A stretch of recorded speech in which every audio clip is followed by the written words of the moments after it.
আল্লাহ নবী বলেন, মেরাজের রাতে যখন আমি উপরে গেলাম, জিবরিল আমিনের সাথে আমি চলতে লাগলাম। একদল মানুষের পাশ দিয়ে অতিক্রম করলাম, তাদের দিকে তাকায় দেখলাম তাদের পেটগুলা বিশাল বড় বড়, বাড়ির মতো। পেট কিসের মতো? বাড়ি। বাড়ি কি ছোট? দেখেন, ঘর আর বাড়ি পার্থক্য আছে। ঘর হইল আপনার একটা ঘর, বাড়ি মানে বিশাল বড় বাড়ি। নবীজি বলেন, বুতুনহুম কাল বুয়ুত, তাদের পেটগুলা বাড়ির মতো বাড়ি। ফিহা আল হাইয়াত, ওই পেটের মধ্যে বিশাল বড় বড় সাপ দেখা যায়। তুরা মিন খারিজি, তুরা মানে দেখা যায়, মিন খারিজি বুতুনহিম, তাদের পেটের বাহির থেকে, তুরা তাদের পেটের বাহির থেকে তুরা সাপগুলা দেখা যায়। তুরা দেখা যায়, মিন খারিজি বুতুনহিম, তাদের পেটের বাহির থেকে তাদের সাপগুলা দেখা যাচ্ছে। ফাকুলতু মান হাউলা ইয়া জিবরিল, আমি প্রশ্ন করলাম, জিবরিল এরা কারা? জিবরিল আমিন জবাব দেয়, হাউলাই আকালাতুর রিবা ইয়া রাসূলুল্লাহ। হুজুর, এরা হলো সুদখোর, কিয়ামত পর্যন্ত তাদের পেটে এইভাবে সাপ দৌড়াইতে থাকবে। সুদের গুনাহের 70টি স্তর, আর 2275 নম্বর হাদিসে আসছে সুদের গুনাহের 73টি স্তর। একটার মধ্যে আসছে 70টি স্তর, আর একটিতে আসছে কয়টি? 73টি। তো যাই হোক, 73-70 কাছাকাছি। عن أبي هريرة رضي الله تعالى عنه أن رسول الله صلى الله عليه وسلم قال, আবু হুরায়রা রাদিয়াল্লাহু তাআলা আনহুর বর্ণনা, আর-রিবা 70 হুবা, সুদের 70টি শাখা। পরের বর্ণনায় সুদের 73টি শাখা। সালাসাতু ওয়া 70 হুবা, আইসারুহা আইয়ানকিহার রাজুলু উম্মাহ, সর্বনিম্ন শাখা হলো কোন ব্যক্তি তার আপন মাকে বিয়ে করা, মানে তার সাথে ব্যভিচার করা। আন্না রাসূলুল্লাহ সাল্লাল্লাহু আলাইহি ওয়াসাল্লাম লাআনা আকিলার রিবা ওয়া মুকিলা ওয়া কাতিবা ওয়া শাহিদা ওয়া কানা ইয়ানহা আনিন নাওহ। হযরত আলী বলেন, আল্লাহ নবী অভিশাপ দেয় আকিলার রিবা, সুদ গ্রহণকারী, সুদখোরকে আল্লাহ নবী অভিশাপ দেয়। ওয়া মুকিলা, যে সুদ দেয় তাকে অভিশাপ দেয়। সুদ গ্রহীতা, সুদদাতাকে অভিশাপ দেয়। ওয়া কাতিবা, সুদের কারবার যে লেখে তাকে অভিশাপ দেয়। ওয়া শাহিদা, সুদের সাক্ষী যে হয় তাকেও অভিশাপ দেয়। ওয়া কানা ইয়ানহা আনিন নাওহ, যে ব্যক্তি বিলাপ করে, কান্নাকাটি করে, নবী তার উপর অভিশাপ দেয়, এটা নবী নিষেধ করছেন। মানে কি, বিলাপ করে কান্দে, এই হাদিসে আসছে আর কি। আরে আল্লাহ আর কাউরে দেখলো না, আজরাইল শুধু আমার ঘরটাই চিনলো, এগুলা বইলা কান্নাকাটি করে, এই বিলাপ করে কান্দতে নিষেধ করছে। তো যাই হোক, আমাদের আলোচ্য বিষয় এটা না, তারপরে হাদিসে আসছে, এই জন্য বলে দিলাম। তো এই হাদিসে 4টা কথা আসছে। প্রথমে সুদদাতা, সুদ গ্রহণকারী, সুদের সাক্ষ্যদাতা আর সুদের লেখক, সবার উপর আল্লাহ রাসূল অভিশাপ দেয়। এটা হলো 11 নম্বর ভয়াবহতা। আন আব্দুল্লাহ ইবনে উমর রাদিয়াল্লাহু তাআলা আনহুমা قال, আরবাউন হাক্কুন আলাল্লাহ আল্লা ইউদখিলাহুমুল জান্নাহ ওয়া লা ইউযীকুহুম নাঈমাহা। 4 ব্যক্তি এমন যাদের ব্যাপারে আল্লাহ নিজের উপর ওয়াজিব করে নেয়, তাদেরকে আল্লাহ জান্নাত দিবে না, জান্নাতের নিয়ামত তাদেরকে ভোগ করাবে না। 1 নম্বর মুদমিনুল খামরি, যে মদ পান করে। 2 নম্বর আকিলুর রিবা, যে সুদ খায়। 3 নম্বর ও আকিলু মালিল ইয়াতীম, যে অন্যায়ভাবে অন্যের সম্পদ ভক্ষণ করে, এতিমের সম্পদ ভক্ষণ করে। 4 নম্বর ওয়াল আকুলি ওয়ালিদাইহি, পিতা মাতার নাফরমান সন্তান। এই 4 জনকে জান্নাত না দেওয়া আল্লাহর হক। এর মধ্যে একটা হলো সুদখোর। সুদী অবস্থায় আমাদের মরণ যেন না হয়। আজকেই এই কারবারে কেউ থাকলে তাকে বুঝাবো, আমাদের মাঝে কেউ থাকলে আমরা আজকেই সর্বাত্মক চেষ্টা করে এটা থেকে ফিরে আসার চেষ্টা করব। আল্লাহ তৌফিক দান করেন। সুদখোরকে কিয়ামতের ময়দানে উঠানো হবে এমন অবস্থায়, দেখলে মনে হবে পাগল, আর মনে হবে তার গলাটা যেন কেউ শ্বাসরোধ করে হত্যার চেষ্টা চালাচ্ছে। এভাবে জোরে চাপ দিছে, কিন্তু আসলে কিন্তু কেউ দেয় নাই চাপ, কিন্তু মনে হবে কেউ চেপে ধরছে, হা হা করতে করতে কিয়ামতের ময়দানে উঠবে। আল্লাহ আমাদেরকে হেফাজত করেন। এগুলো 3 নম্বর। 4 নম্বর, সুদ নামক ভয়ঙ্কর অপরাধের কারণে ভাগ্যে লেখা থাকা হালাল জিনিসটাও আল্লাহ তাকে বঞ্চিত করে দেয়। হারাম সুদে জড়িয়ে যাওয়ার কারণে ভাগ্যে হালাল জিনিস থাকার পরেও আল্লাহ তাকে সে হালাল থেকে বঞ্চিত করে, ওই হারাম সুদে জড়িয়ে যাওয়ার কারণে। 4টি অপরাধের কারণে তারা তাদের জন্য আল্লাহর পক্ষ থেকে বরাদ্দ হালাল জিনিসটা আল্লাহ তাদেরকে হারাম করে তাদের জন্য সেটা থেকে আল্লাহ তাদেরকে বঞ্চিত করেছেন। বলি নাউজুবিল্লাহ। তাদের জন্য বরাদ্দকৃত হালাল থেকে বঞ্চিত হয়েছে কয় অপরাধে? 4 অপরাধ। এই 4টি অপরাধের কথা সূরা নিসার 160, 161 এই 2 আয়াতে আল্লাহ তাআলা বলেছেন। আমি আগে 4টি অপরাধ বলি, এরপর আয়াতটা বলি। 1 নম্বর জুলুম, 1 নম্বর জুলুম।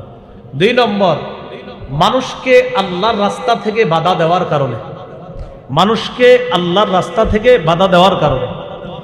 3 নম্বর তাদেরকে নিষেধ করার পরেও তারা সুদি কারবারে লিপ্ত হয়েছে এই কারণে। 4 নম্বর অন্যায়ভাবে মানুষের সম্পদ আত্মসাৎ করার কারণে। এই 4টি অপরাধ। 1 অত্যাচার করার কারণে, 2 মানুষকে আল্লাহর রাস্তা থেকে বাধা দেওয়ার কারণে, 3 সুদি কারবারে জড়িয়ে পড়তে তাদেরকে নিষেধ করা সত্ত্বেও তারা সুদি লেনদেন করার কারণে, 4 অন্যায়ভাবে মানুষের সম্পদ আত্মসাৎ করার কারণে। এই 4 অপরাধে তাদের জন্য বরাদ্দকৃত হালাল আল্লাহ হারাম করে দিয়েছেন, ওই হালাল থেকে তাদেরকে বঞ্চিত করছে। সূরা নিসা 160, 161 নম্বর আয়াতে আল্লাহ বলেন, فَبِظُلْمٍ مِّنَ الَّذِينَ هَادُوا حَرَّمْنَا عَلَيْهِمْ طَيِّبَاتٍ أُحِلَّتْ لَهُمْ وَبِصَدِّهِمْ عَن سَبِيلِ اللَّهِ كَثِيرًا وَأَخْذِهِمُ الرِّبَا وَقَدْ نُهُوا عَنْهُ وَأَكْلِهِمْ أَمْوَالَ النَّاسِ بِالْبَاطِلِ। আল্লাহ তাআলা বলেন, ফাবিজুলমিন মিনাল্লাযীনা হাদু হাররামনা আলাইহিম তাইয়্যিবাতিন উহিল্লাত লাহুম। এদের জন্য বরাদ্দকৃত হালাল আমি আল্লাহ হারাম করে দিলাম। নাউজুবিল্লাহ। ইহুদীদের জন্য বরাদ্দকৃত পবিত্র জিনিস যা তাদের জন্য হালাল করা হয়েছিল তা আমি আল্লাহ হারাম করে দিলাম। 1 নাম্বার জুলুম করার কারণে। 2 নাম্বার অবিসদ্দিহিম আন সাবিলিল্লাহি কাসীরা, অনেক মানুষকে তারা আল্লাহর রাস্তা থেকে বাধা দেওয়ার কারণে। 3 নাম্বার ওয়া আখযিহিমুর রিবা ওয়া ক্বাদ নুহু আন, সুদি কারবারে তাদেরকে নিষেধ করা সত্ত্বেও সুদি কারবারে জড়িয়ে যাওয়ার কারণে। 4 নম্বর ওয়া আকলিহিম আমওয়ালান নাসি বিল বাতিল, অন্যায়ভাবে মানুষের সম্পদ আত্মসাৎ করার কারণে। এই 4 অপরাধের কারণে বরাদ্দকৃত হালাল পবিত্র জিনিস আমি আল্লাহ হারাম করে দিয়েছি। বলি নাউজুবিল্লাহ। তাহলে 4 অপরাধের মধ্যে সুদ আছে না নাই? আল্লাহ আমাদেরকে সুদি কারবার থেকে হেফাজত করেন। আর এই সমাজের কিছু মানুষ এরকম হয়ে যায় না যে না আমরা মরে যাই, যা হবার হবে, আমরা সুদে ভুলেও হাত দিব না ইনশাআল্লাহ। আল্লাহ আমাদেরকে হেফাজত করেন। কত গেল? 4 নাম্বার ভয়াবহতা গেল যে সুদের কারণে বরাদ্দকৃত হালাল এটাও বঞ্চিত হওয়ার কারণ হয়ে যায় সুদের কারণ। 5 নাম্বার বলেন, যেই এলাকায় বলেন 2টি অপরাধ বেড়ে যায়, ব্যভিচার এবং সুদের কারবার, ওই এলাকায় আল্লাহ গজব দিতে না চাইলেও ওই 2 অপরাধকারীরা আল্লাহর গজব টেনে নিয়ে আসে। হ্যাঁ, মানে মনে করেন আল্লাহ আযাব দিবে না, কিন্তু সুদি কারবার যারা করে আর ব্যভিচার যারা করে এরা গজব টেনে আনে। না না দেন, আপনি দেন। আত-তারগীব ওয়াত-তারহীব কিতাবের নাম, 3 নম্বর খণ্ড, 69 নম্বর পৃষ্ঠা। এই হাদিসের বর্ণনাকারী আব্দুল্লাহ ইবনে আব্বাস রাদিয়াল্লাহু তাআলা আনহুমা তিনি বলেন, ইযা যাহারাজ জিনা ওয়ার রিবা ফি ক্বরিয়া, কোন এলাকার মধ্যে যখন 2টি অপরাধ বেড়ে যায়, 1 নাম্বার ব্যভিচার, 2 নাম্বার সুদের কারবার, قد أحلوا بأنفسهم عذاب الله এই অপরাধীরা তাদের এলাকায় আল্লাহর গজব ত্বরান্বিত করে, আল্লাহর গজব তারা ওই এলাকার জন্য বৈধ করে নেয়। নাউজুবিল্লাহ। কয়টি অপরাধ? ব্যভিচার, সুদের কারবার। ব্যভিচার, সুদের কারবার যে এলাকায় বাড়বে ওই এলাকায় আল্লাহ তাআলা গজব না দিলেও এই সুদের কারবার আর ব্যভিচার যারা করে তারা আল্লাহর আযাবকে বৈধ করে নেয় এলাকার জন্য। এইগুলো 5 নাম্বার ভয়াবহতা সুদের।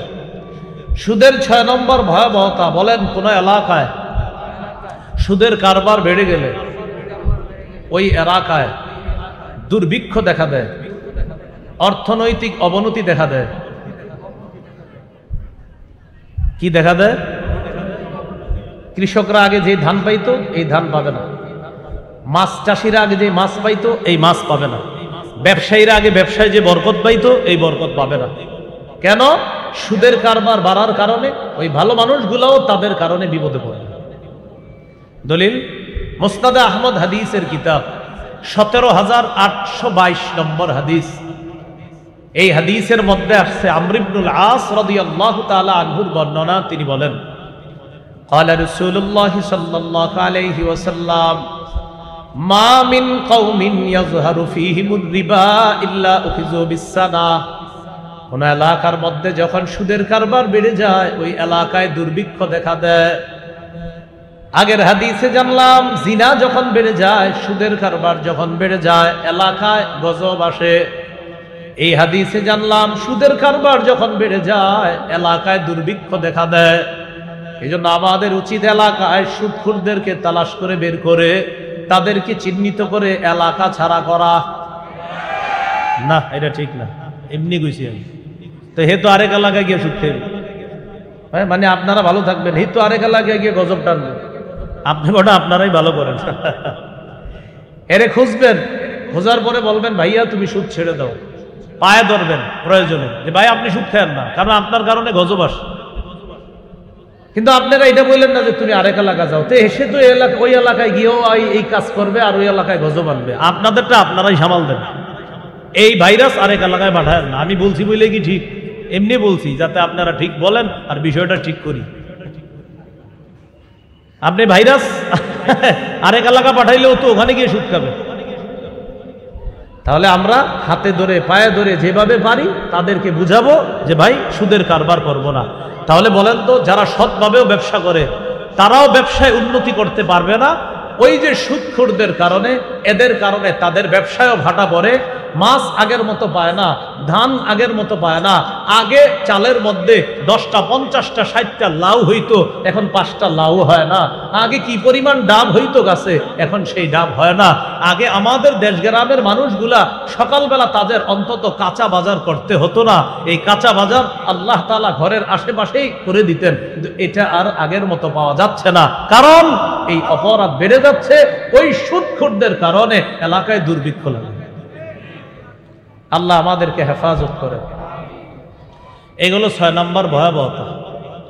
7 নম্বর, যারা সুদ খায় মৃত্যুর পর কিয়ামত পর্যন্ত তাদের পেটে বিশাল বড় বড় সাপ থাকবে। সাপ সাপ কি থাকবে? এই সাপ পেটের বাহির থেকে দেখা যাবে যে তাদের পেটের ভিতরে বড় বড় সাপ দৌড়ায়। হাদিসের কিতাব ইবনে মাজাহ 2273 নম্বর হাদিস, 2273 নম্বর হাদিস। এই হাদিসের বর্ণনাকারী আবু হুরায়রা রাদিয়াল্লাহু তাআলা আনহু তিনি বলেন, عن أبي هريرة رضي الله تعالى عنه قال قال رسول الله صلى الله عليه وسلم أتيت ليلة أسري بي على قوم বুতুনুহুম কাল বুয়ুত ফিহা আল হাইয়াত তুরা মিন খারিজি বুতুনিহিম। আল্লাহ নবী বলেন, মেরাজের রাতে যখন আমি উপরে গেলাম, জিবরিল আমিনের সাথে আমি চলতে লাগলাম। একদল মানুষের পাশ দিয়ে অতিক্রম করলাম, তাদের দিকে তাকায় দেখলাম তাদের পেটগুলা বিশাল বড় বড়, বাড়ির মতো। পেট কিসের মতো? বাড়ি। বাড়ি কি ছোট? দেখেন ঘর আর বাড়ি পার্থক্য আছে। ঘর হইল আপনার একটা ঘর, বাড়ি মানে বিশাল বড় বাড়ি। নবীজি বলেন বুতুনুহুম কাল বুয়ুত, তাদের পেটগুলা বাড়ির মতো বাড়ি। ফিহা আল হাইয়াত, ওই পেটের মধ্যে বিশাল বড় বড় সাপ দেখা যায়। তুরা মিন খারিজি, তুরা মানে দেখা যায়, মিন খারিজি বুতুনিহিম, তাদের পেটের বাহির থেকে, তুরা তাদের পেটের বাহির থেকে তুরা সাপগুলা দেখা যায়, তুরা দেখা যায়। মিন খারিজি বুতুনিহিম, তাদের পেটের বাহির থেকে তাদের সাপগুলা দেখা যাচ্ছে। ফাকুলতু মান হাউলা ইয়া জিবরিল, আমি প্রশ্ন করলাম জিবরিল এরা কারা? জিবরিল আমিন জবাব দেয় হাউলাই আকালাতুর রিবা ইয়া রাসূলুল্লাহ, হুজুর এরা হলো সুদখোর, কিয়ামত পর্যন্ত তাদের পেটে এইভাবে সাপ দৌড়াইতে থাকবে। আল্লাহ তাআলা আমাদেরকে হেফাজত করেন। তাহলে এই গেল 7 নম্বর ভয়াবহতা, সুদ খাওয়া, কিয়ামত পর্যন্ত পেটের মধ্যে সাপের মতো এইভাবে দৌড়াইতে থাকবে আর এটা নিয়ে চলতে থাকবে। নাউজুবিল্লাহ। 8 নাম্বার, মা আছে কাদের কাদের? মা আচ্ছা ঠিক আছে, 7 নাম্বার। না থাকলেও সমস্যা নেই, থাক আর না থাক সমস্যা নেই, বাকি আছে যাদের ঠিক আছে, আর যাদের নাই তারাও ঠিক আছে। কিন্তু যাদের আছে ওই মাদেরকে কিছু কথা বলবো, তো ওই জন্য বললাম। 8 নম্বর, সুদ খাওয়া আপন মায়ের সাথে ব্যভিচার করার মতো অপরাধ।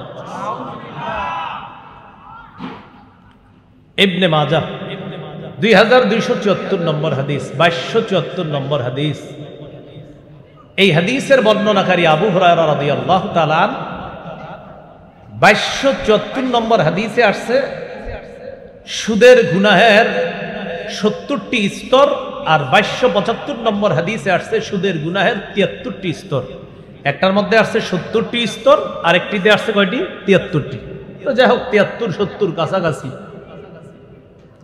عن أبي هريرة رضي الله تعالى عنه أن رسول الله صلى الله عليه وسلم قال, আবু হুরায়রা রাদিয়াল্লাহু তাআলা আনহুর বর্ণনা, আর-রিবা 70 হুবা, সুদের 70টি শাখা। পরের বর্ণনায় সুদের 73টি শাখা।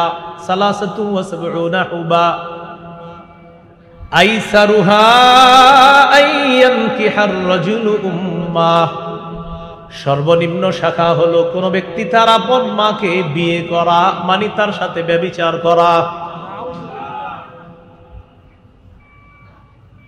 মাইকের আওয়াজ যদি মারা শুনে থাকেন, আপনার সন্তান এই মাহফিলে থাকা জরুরি না। আপনার সন্তান যেখানে আছে ওই সন্তানকে বলবেন, বাবা তুমি আমার সন্তান, আমি তোমার মা, তুমি সুদ খাবা না। এই কথা মা তার সন্তানকে বলতে হবে। স্ত্রী স্বামীকে বলবেন, আপনি হালাল ভাবে যা কামাই করেন এ দিয়ে আমাদের সংসার চলুক, 2 বেলা খাইতে পারলে খাইলাম, কম দামি জিনিস খাবো, হালাল খাবো, কিন্তু আপনি সুদি টাকা পয়সা দিয়ে কিছু আনবেন না। আমার জন্য মাসে মাসে সুদি টাকার শাড়ি লাগবে না, গহনা লাগবে না। ছেলে যারা আছেন বাবাকে বলেন, আব্বা মাসে মাসে প্যান্ট শার্ট পাঞ্জাবি গেঞ্জি আমার লাগবে না, হালাল টাকায় বছরে পারলে একটা দিয়েন, যদি না পারেন সেটাও লাগবে না। প্রয়োজনে আমি টিউশনি করে চলবো হালাল টাকা দিয়ে, আপনি আমার সুদের টাকা দিয়ে।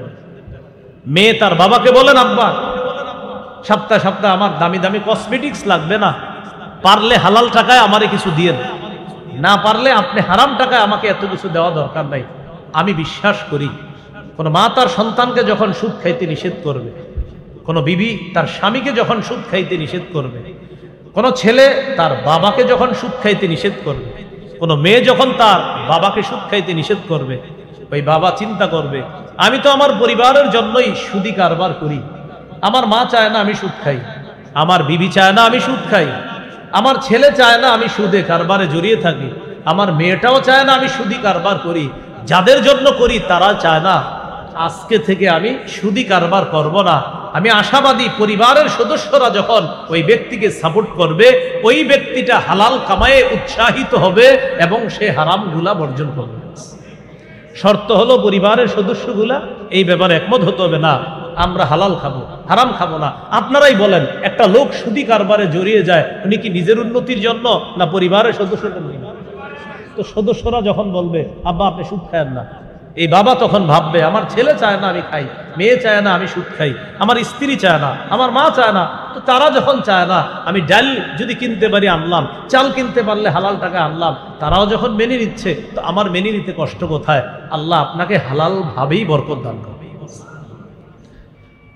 প্রিয় ভাইয়ারা, 8 নাম্বার গেল সুদের ভয়াবহতা। আপন মায়ের সাথে ব্যভিচার করার মতো অপরাধ। আল্লাহ ভয়ঙ্কর অপরাধ থেকে হেফাজত করে। 9 নম্বর, যারা সুদ খাবে, এক তো তাদের পেটে সাপ থাকবে, দ্বিতীয় কথা হলো কিয়ামত পর্যন্ত রক্তের নদীতে তারা সাঁতার কাটতে থাকবে। কিয়ামতের আগে নদীর কিনারার দিকে শুধু যাইতে থাকবে, কিন্তু কিনারায় পৌঁছতে পারবে না। এই সাঁতার কাটতে থাকাটা, এটাই হবে শাস্তি। আপনি কতক্ষণ পারবেন সাঁতার কাটতে? সাঁতারুরা আপনার সর্বোচ্চ কতক্ষণ পারো? একটা মানুষ এইভাবে সাঁতার কাটা কতটা ভয়ঙ্কর শাস্তি। সহিহ বুখারীর বর্ণনা, 2085 নম্বর হাদিস। এই হাদিসের বর্ণনাকারী সামুরা ইবনে জুনদুব রাদিয়াল্লাহু তাআলা তিনি বলেন, একদিন ফজরের নামাজের পর রাসূল সাল্লাল্লাহু আলাইহি সাল্লাম আমাদের দিকে মুখ করে বসলেন। ফজরের পর আমাদের দিকে যখন আল্লাহ রাসূল বসলেন, বসার পর নবীজি সাধারণত ফজরের পর সাহাবীদেরকে জিজ্ঞাসা করতেন, আচ্ছা তোমাদের কেউ কি গত রাতে স্বপ্ন দেখছো? দেখে থাকলে বলো, আমি ব্যাখ্যা দিই। তো যদি কেউ স্বপ্ন দেখতেন তাহলে বলতেন দেখছি, আর যদি কেউ স্বপ্ন না দেখতেন বাস বলতেন না। তো একদিন সকালবেলা জিজ্ঞাসা করলেন, আচ্ছা তোমাদের কেউ কি কোনো স্বপ্ন দেখছো? তো কেউ কোনো কথা বলেন না। নবীজি বললেন, শোনো, গত রাতে আমার সাথে একটা ঘটনা ঘটছে, এই ঘটনাটা আমি তোমাদেরকে এখন শোনাবো, তোমরা মন দিয়ে শোনো।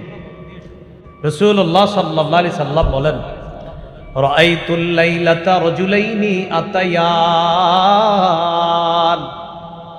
ফাআখরাজানি ইলা আরদিন মুকদ্দাসা। গত রাতে 2 ব্যক্তিকে আমি দেখলাম, পবিত্র একটা জমিনের দিকে আমাকে নিয়ে যায়। আমি দেখলাম 2 ব্যক্তি আমাকে পবিত্র একটা জমিনের দিকে নিয়ে যায়। তাদের সাথে আমি চলতে লাগলাম। ফানতালাকনা হাত্তা আতাইনা আলা নাহরিম মিন দাম। আমরা চলতে চলতে এক পর্যায়ে একটা নদীর কাছে আসলাম, রক্তের নদী। বলি সবাই, কিসের নদী? রক্তের নদীর কাছে আসলাম। আসার পর নদীর দিকে আমি তাকাইলাম, নদীর মধ্যে তাকায় দেখলাম ফিহি রাজুলুন কাইম, নদীর মাঝখানে এক ব্যক্তি দাঁড়ায় আছে। ওয়া আলা ওয়াসতিন নাহরি রাজুলুন বাইনা ইয়াদাইহি হিজারা, নদীর কিনারায় এক ব্যক্তি, তার সামনে পাথর। বুঝেন? আবার এটা নদীর মাঝখান, এটা নদীর মাঝখান, এটা নদীর কিনারা। নদীর মাঝখানে এক ব্যক্তি, কিনারায় এক ব্যক্তি। নদীর মাঝখানে যে ব্যক্তিটা, সে তো মাঝখানে আছে, কিনারার ব্যক্তিটা তার সামনে অনেকগুলা পাথর। তাহলে নদীর মাঝখানের ব্যক্তিটা আরেকটা হলো কিনারার ব্যক্তি। প্রিয় ভাইয়ারা, কিনারার ব্যক্তিটার সামনে কি আছে? পাথর। এবার দেখেন, ফাআকবালার রাজুলুল্লাযী ফিন নাহরি, নদীর মাঝখানের ব্যক্তিটি নদীর কিনারায় যাওয়ার জন্য রওনা করছে। ফাইদা আরাদা আইয়াখরুজা, মাঝখানের লোকটি যখন নদীর থেকে বের হইতে চায়, বুখারীর অন্য বর্ণনায় ফাইদা রাজুলুন কাইমুন সাবিহুন, নদীর মাঝখানে এক ব্যক্তি, এই ব্যক্তি সাঁতার কাটবে। ওয়াজ মনে থাকলে বলেন তো, কিনারায় যেই ব্যক্তি দাঁড়িয়ে আছে তার সামনে কি? যেই মাত্র লোকটি নদীর কিনারায় যায়, রমার রাজুলুল্লাযী আলা ওয়াসতিন নাহরি বিহাজারিন ফিহি, কিনারার ব্যক্তিটি একটি পাথর নিয়ে সাঁতারকারী লোকটির মুখ বরাবর পাথরটা ছুঁড়ে মারে। এই জায়গায় প্রথম ফি হরফুল জার, আর দ্বিতীয় ফি হলো মুখ। একটা হলো ফি, এই ফি মানে প্রথম ফি হরফুল জার, আর পরে আরেকটা হলো ফিহি, ওই ফি মানে মুখ। ও ছাত্র আছে তো, এই জন্য বললাম। তো আপনার তার মুখে পাথর মারে, ইংরেজিতে টু টু টু। হ্যাঁ, হোয়ার আর ইউ গোয়িং? আপনাকে কেউ বললো হোয়ার আর ইউ গোয়িং নাও, কোথায় যাচ্ছ? তো আপনি বললেন আই এম গোয়িং টু মাদ্রাসা, মাদ্রাসায় যাচ্ছে। এই টু টু, ওই টু এর মতো ভি।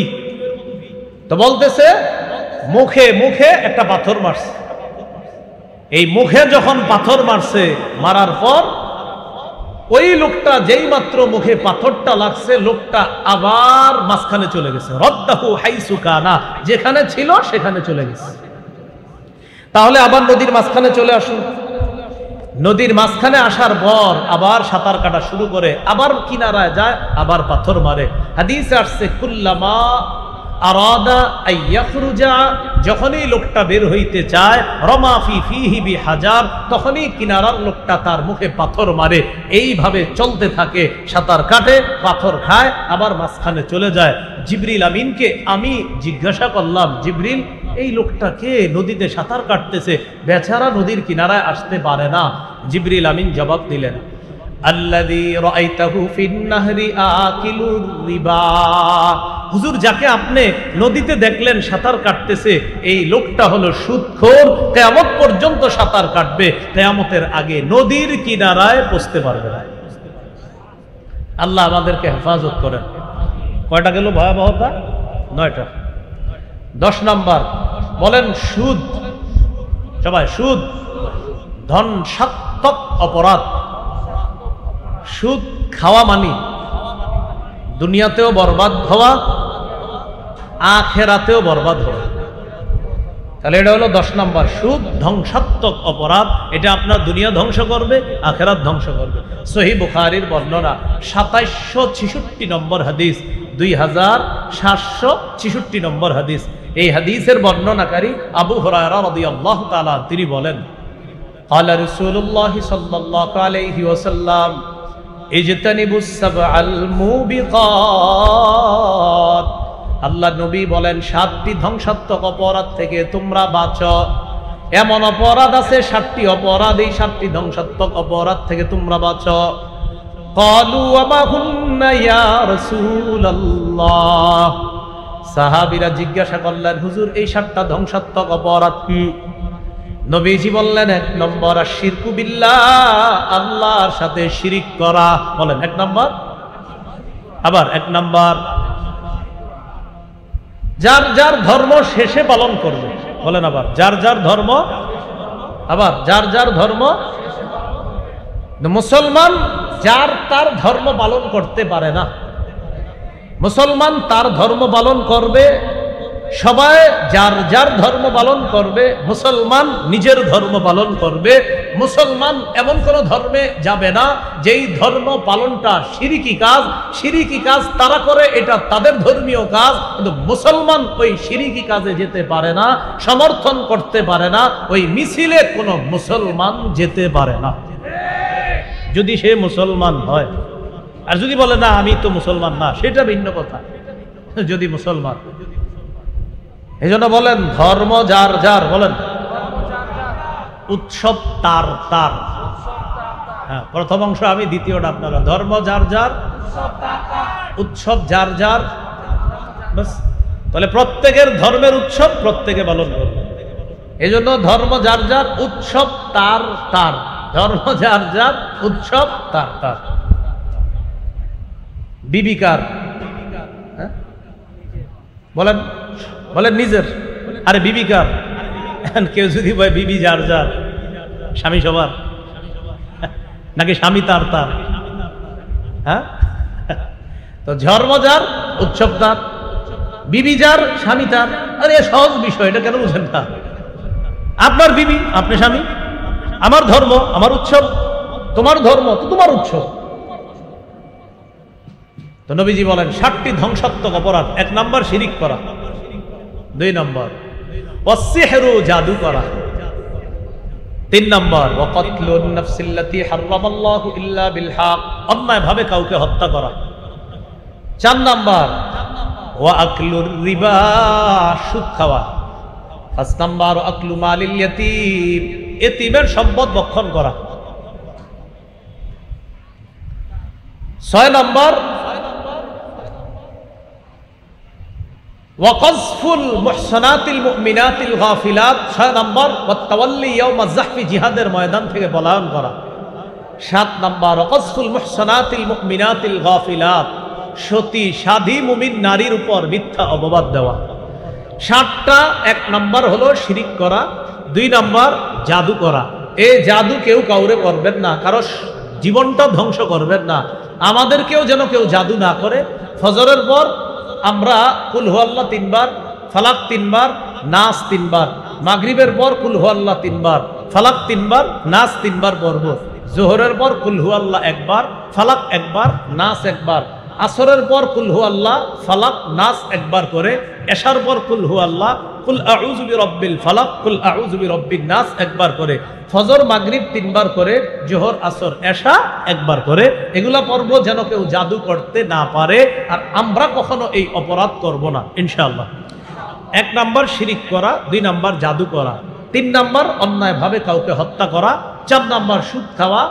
এই 4 নাম্বারটা বলার জন্য বললাম যে 4 নাম্বার সুদ খাওয়া। এই সুদ খাওয়া মানে নিজেকে ধ্বংস করা, দুনিয়া ধ্বংস, আখেরাত ধ্বংস। 5 নাম্বার আপনার অন্যের সম্পদ অন্যায়ভাবে ভক্ষণ করা। 6 নাম্বার জিহাদের ময়দান থেকে পলায়ন করা।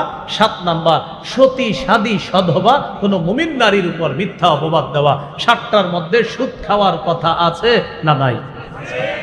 এই হলো 10 নাম্বার গেল। সুদ খাওয়ার ভয়াবহতা নাম্বার 11।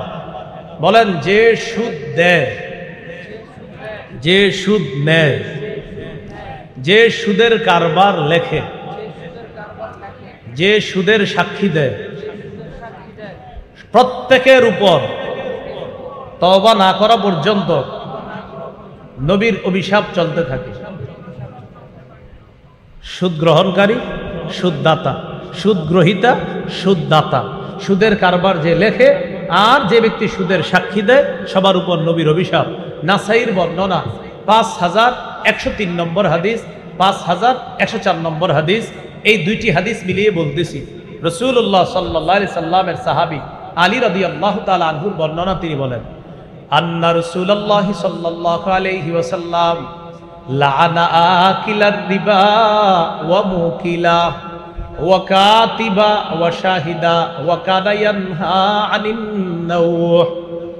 হযরত আলী বলেন, আল্লাহ নবী অভিশাপ দেয় আকিলার রিবা, সুদ গ্রহণকারী, সুদখোরকে আল্লাহ নবী অভিশাপ দেয়। ওয়া মুকিলা, যে সুদ দেয় তাকে অভিশাপ দেয়। সুদ গ্রহীতা, সুদদাতাকে অভিশাপ দেয়। ওয়া কাতিবা, সুদের কারবার যে লেখে তাকে অভিশাপ দেয়। ওয়া শাহিদা, সুদের সাক্ষী যে হয় তাকেও অভিশাপ দেয়। ওয়া কানা ইয়ানহা আনিন নাওহ, যে ব্যক্তি বিলাপ করে, কান্নাকাটি করে, নবী তার উপর অভিশাপ দেয়, এটা নবী নিষেধ করছেন। মানে কি বিলাপ করে কান্দে, এই হাদিসে আসছে আর কি। আরে আল্লাহ আর কাউরে দেখলো না, আজরাইল শুধু আমার ঘরটাই চিনলো, এগুলা বইলা কান্নাকাটি করে, এই বিলাপ করে কান্দতে নিষেধ করছে। তো যাই হোক, আমাদের আলোচ্য বিষয় এটা না, তারপর হাদিসে আসছে এই জন্য বলে দিলাম। তো এই হাদিসে 4টা কথা আসছে। প্রথমে সুদদাতা, সুদ গ্রহণকারী, সুদের সাক্ষ্যদাতা আর সুদের লেখক, সবার উপর আল্লাহ রসুল অভিশাপ দেয়। এটা হলো 11 নম্বর ভয়াবহতা। 12 নম্বর, বলেন, জেনে শুনে সামান্য সুদ নেওয়া, সামান্য সুদ খাওয়া 36 বার ব্যভিচার করার চাইতে বড় অপরাধ। 1 দিরহাম পরিমাণ জেনে শুনে সুদ খাওয়া 36 বার ব্যভিচার করার চেয়ে বড় অপরাধ। মুসনাদ আহমদ হাদিসের কিতাব 21957 নম্বর হাদিস। এই হাদিসের মধ্যে আছে, ক্বালা রাসূলুল্লাহ সাল্লাল্লাহু আলাইহি ওয়াসাল্লাম, দিরহামু রিবান ইয়াকুলুহুর রাজুলু ওয়া হুয়া ইয়ালামু আশাদ্দু মিন 36 জিনা। জেনে শুনে 1 দিরহাম পরিমাণ সুদ খাওয়া 36 বার ব্যভিচার করার চাইতে বড় অপরাধ করা। এটা হলো 12 নম্বর ভয়াবহতা। 13 নম্বর ভয়াবহতা, যে ব্যক্তি সুদ খায় আর এই অবস্থায় যদি মারা যায়, আল্লাহ না করেন, আল্লাহ না করেন, আল্লাহ নিজের উপর ওয়াজিব করে নেয় যে আমি আল্লাহ তাকে জান্নাত দিব না। আল মুস্তাদরাক লিল হাকিম হাদিসের কিতাব 2260 নম্বর হাদিস। এই হাদিসের মধ্যে আসছে, আন আব্দুল্লাহ ইবনে উমর রাদিয়াল্লাহু তাআলা আনহুমা قال أربع حق على الله أن لا يدخلهم الجنة ولا يذيقهم نعيمها চার ব্যক্তি এমন যাদের ব্যাপারে আল্লাহ নিজের উপর ওয়াজিব করে নেয়, তাদেরকে আল্লাহ জান্নাত দিবে না, জান্নাতের নিয়ামত তাদেরকে ভোগ করাবে না। এক নম্বর মুদমিনুল খামরি, যে মদ পান করে। দুই নম্বর ও আকিলুর রিবা, যে সুদ খায়। তিন নম্বর ও আকিলু মালিল ইয়াতীম, যে অন্যায়ভাবে অন্যের সম্পদ ভক্ষণ করে, এতিমের সম্পদ ভক্ষণ করে। চার নম্বর ওয়াল আকুলি ওয়ালিদাইহি, পিতা মাতার নাফরমান সন্তান। এই চারজনকে জান্নাত না দেওয়া আল্লাহর হক। এর মধ্যে একটা হলো সুদখোর। সুদী অবস্থায় আমাদের মরণ যেন না হয়। আজকেই এই কারবারে কেউ থাকলে তাকে বুঝাবো, আমাদের মাঝে কেউ থাকলে আমরা আজকেই সর্বাত্মক চেষ্টা করে এটা থেকে ফিরে আসার চেষ্টা করব। আল্লাহ তৌফিক দান করেন। 14 নাম্বার, সুদ কিয়ামতের আলামত। বলেন, সুদ কিয়ামতের আলামত। হ্যাঁ, আত-তারগীব ওয়াত-তারহীব কিতাবের নাম, 3 নম্বর খণ্ড, 70 নম্বর পৃষ্ঠা। قال رسول الله صلى الله عليه وسلم بين يدي الساعة يظهر الزنا والربا والخمر। নবী বলেন কিয়ামতের আগে 3টি অপরাধ বেড়ে যাবে। ব্যভিচার, সুদের কারবার, মদ। ব্যভিচার, সুদের কারবার, মাদক দ্রব্য বেড়ে যাবে। আপনারা বলেন তো এগুলো কবে বাড়বে? আগামী 10 বছর পরে। ব্যভিচার, সুদের কারবার, মাদক দ্রব্য। মাদক দ্রব্য মানে ইয়াবা, গাঁজা, বাবা, আফিম, কানাডা ড্রাই, শ্যাম্পেন, মাস্তুদ ইত্যাদি যা আছে সব এটা দ্বারা উদ্দেশ্য আপনার, এগুলা বেড়ে যাবে। 15 নাম্বার, বলেন এমন একটা সময় আসবে, বলেন, যখন সবাই সুদ খাবে। সুদ না খাইলেও, বলেন, সুদের গন্ধ, সুদের হাওয়া, সুদের ধোঁয়া সবার গায়ে লাগবে। নবীজি বলেন এমন একটা সময় আসবে যখন সবাই সুদ খাবে। তো আসলে তো সবাই খায় না। নবীজি বলেন না খাইলেও সুদের ধোঁয়া লাগবে, সুদের হাওয়া লাগবে, এটাও বুঝতেও পারবে না। আবু দাউদের বর্ণনা, 3331 নম্বর হাদিস, 3331, 3টা থ্রির পরে 1, এটা যাতে মনে রাখেন এই জন্য বললাম। 3331, 3331 নম্বর হাদিস।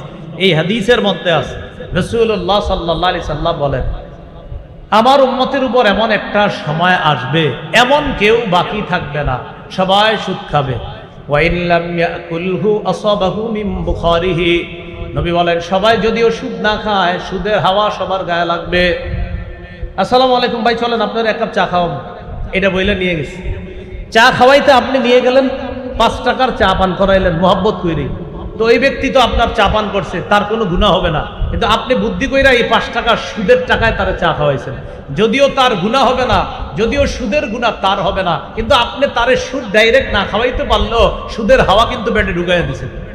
তো এই জন্য নবী বলছেন সুদ না খাইলেও ধোঁয়াটা লাগবে, হাওয়াটা লাগবে। এই দেখেন কিভাবে খাওয়া দেয়। এই জন্য যেখানে সেখানে না খাওয়া, খাইতে একটু সতর্কতা অবলম্বন করা। আল্লাহ বুঝার তৌফিক দান করেন। এই গেল 15 নাম্বার। 16 নাম্বার, বলেন সুদের সর্বশেষ পরিণতি সম্পদ কমে যাওয়া। মানে দেখবে বাড়বে বাড়বে কিন্তু কমে যাওয়া। আপনি যদি ওই গজব না দেখেন, আপনার পরবর্তী প্রজন্ম এই গজব দেখবে। ইবনে মাজার বর্ণনা, 2279 নম্বর হাদিস। রাসূলুল্লাহ সাল্লাল্লাহু আলাইহি সাল্লাম বলেন, মা মিন আহাদিন আকসারা মিনার রিবা ইল্লা কানা আকিবাতু আমরিহি ইলা কিল্লাহ। কোন মানুষ যখন সুদের কারবার বাড়ায়, যতই সুদের কারবার বাড়ায়, এই সুদের সর্বশেষ পরিণতি হলো সম্পদ হ্রাস হওয়া, সম্পদ কমে যাওয়া। সুদ যতই বাড়ুক, সর্বশেষ পরিণতি সম্পদ কমে যাওয়া। এক অংশ আমি, বাকিটা আপনারা। সম্পদ সুদে যতই বাড়ুক, সর্বশেষ পরিণতি, আবার সুদে সম্পদ যতই বাড়ুক, সর্বশেষ পরিণতি। আল্লাহ আমাদেরকে হেফাজত করেন। এই হলো সুদের 16টা ভয়াবহতা বললাম। সর্বশেষ কথা, পাখাটা দেন। আর দেন না, এটা আপনাকে দিলাম বন্ধক। কি দিলাম? এটা আপনাকে কি দিলাম? বন্ধক দিলাম। এটা আপনার কাছে রাখবেন। দেন, এই চেনটা আপনারা বন্ধক দিলাম। মনে করেন এটা চেন, কি স্বর্ণের চেন। আমার 10,000 টাকা দিচ্ছেন। কত হাজার টাকা? তাহলে একটা স্বর্ণের চেন রাখলাম, 10,000 টাকা দিলেন। আমি 2 মাস পরে আপনারা টাকাটা দিব। টাকাটা দিলে চেনটা ফেরত দিয়ে দিবেন। এটাকে বলা হয় বন্ধক। বলেন কি বলা হয়? এখন উনি সব কইরা ওনার নাতনির গালে এই চেনটা পরায়া দিছে। সুদ। চেন দিয়ে উপকৃত হওয়া যাবে না। বন্ধকি জিনিস দিয়ে উপকৃত হওয়া যাবে না। দেশ গ্রামে জমি বন্ধক রাখে, বন্ধক রেখে কি করে আপনার 1 বছরে জমিটা দিলাম 30,000 টাকা নিলাম, 1 বছর পরে 30 দিয়ে দিব, জমি দিয়ে দিবেন। শহরে এটাকে বলে মর্গেজ। মর্গেজ, হ্যাঁ হ্যাঁ মর্গেজ। আপনার 3-4 লাখ টাকা নিছে, 5 বছর পরে ফ্ল্যাট দিয়ে দিবে, টাকা দিয়ে দিবে। এই যে কাজটা হলো এটা সুদি কারবার। কেন? আমার সাথে আগে মূলনীতি মনে রাখেন, বলেন বন্ধকি জিনিস দিয়ে উপকৃত হওয়া জায়েজ নেই। বাস এটা মূল মাসালা। বন্ধকি জিনিস দিয়ে উপকৃত হওয়া জায়েজ। আব্দুল্লাহ ইবনে মাসউদ রাদিয়াল্লাহু তাআলা আনহুর কাছে এক ব্যক্তি আসার পর বললেন, ইন্নী আসলাফতু রাজুলান 500 দিরহাম। হুজুর, আমি একজনকে 500 দিরহাম ঋণ দিছি। রহানানি ফারসান, সে আমার কাছে একটা ঘোড়া বন্ধক রাখছে। কত দিরহাম ঋণ দিছে? বন্ধক রাখছে কি? তাহলে আমি আপনারে ঘোড়া দিলাম, আপনি 500 দিরহাম বন্ধক আমাকে ঋণ দিলেন, আমি ঘোড়াটা আপনার কাছে বন্ধক রাখলাম। তো ওই ব্যক্তি আব্দুল্লাহ ইবনে মাসউদকে বলে, আমি যদি ঘোড়ার উপরে একটি উঠি সমস্যা আছে? আব্দুল্লাহ ইবনে মাসউদ বলেন, তুমি যদি ঘোড়ার উপরে নিজে ওঠো অথবা কাউকে উঠাও, এই উঠানোটা সুদি কারবার হবে। কারণ ঘোড়া হলো বন্ধকি জিনিস, বন্ধকি জিনিস দিয়ে উপকৃত হওয়া জায়েজ নেই। কথাটা কি বুঝে আসছে? এখন আপনারা এই জায়গায় এসে সবাই খালি মাসালা ঘুরাইতে চায় না, এমনি না অন্য। ভাই আমি বললাম, আর আমি নিজে অত ভালো যে অভিজ্ঞ কেউ হবো না, আমি বললাম মাসালাটা এমনই আছে। আব্দুল্লাহ ইবনে মাসউদের কাছে আসছে, আয়েশা বললেন 500 দিরহাম আমারে ঋণ দিছে, আমি ঋণ দিছি একজনে, আমারে ঘোড়া দিছে। হুজুর, আমি ঘোড়ার উপর চড়তে পারবো? ইবনে মাসউদ বললেন, যদি চড়ো বা কাউকে চড়াও, এটা হবে তোমার সুদি কারবার। আল্লাহ তাআলা আমাদের সকলকে সুদি কারবার থেকে হেফাজত করেন। আজকে আমার যে আলোচনাটা শুনলেন, আমার সংকলন করা মিম্বরের আমানতের 3য় খণ্ডটা সংগ্রহ করে নেবেন ইনশাআল্লাহ। এখানে সুদ সম্পর্কে লম্বা আলোচনা পাবেন। সুদের বিপরীতে কি করা যায়, কর্জে হাসানা এবং যাকাত ভিত্তিক অর্থ